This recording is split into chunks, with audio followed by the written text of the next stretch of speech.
So we're very lucky at the BBC that we've got such a large sort of global audience, because it means that we can obviously understand how different content formats and different stories are resonating with those different audiences, and we do a lot of studies about the impact of particularly the stories that we tell with brands at BBC Storyworks. We've for 2 years now been doing our science of engagement studies and reports using facial coding technology, and now for the first time this year eye tracking technology too, to discover the impact of the stories we're telling. I hasten to add, we're not randomly doing this on audiences that are unsuspecting. We've got a panel of global news consumers who opt into that so that we can get an insight based on the profile of the demographic that our clients are wanting to reach. And we see that as being very effective. It both helps in terms of creating the right stories, but then thinking about how you distribute them, and then ultimately it's another piece of data to layer on when you're reporting back to the client about the impact of the content that you've made with them.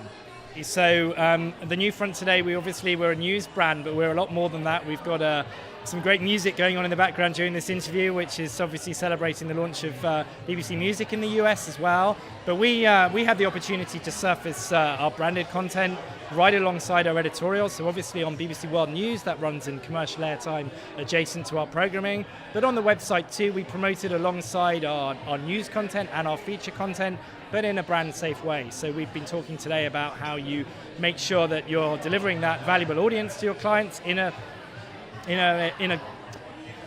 I'll start that again. So at the BBC, we make sure, obviously, that we're delivering the fantastic audience that we've got, both here in the US and around the world, on behalf of our brands, that we're delivering it in the right environment, but also that it's a brand-safe environment, and we're protecting them from some of the harder edges of news. And I think that was one of the messages that was on display here today. And we're very comfortable that the way we create our stories with brands is done in such a way that it has an editorial sensibility similar to the editorial content that sits alongside, and we find that that's really effective in delivering the most impact, because it's the kind of thing our audience are expecting to see. It doesn't surprise them as something that feels a bit alien alongside the editorial content. So we think that the context that we provide, it's really important that the stories that we're telling with our brands fits comfortably within that context.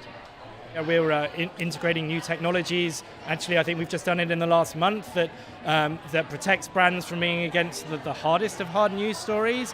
And of course, we're much more than just news. We may be called BBC News, but we've got a huge array of feature content. A lot of the content that I used to commission as a news commissioner wasn't news content. It was content around entrepreneurship, around business success, around culture. So we're much more than just BBC News, but we're very conscious that when brands are alongside news, which is where our premium audiences obviously want to spend time, then they're not adjacent to any of the challenging stories that would cause discomfort.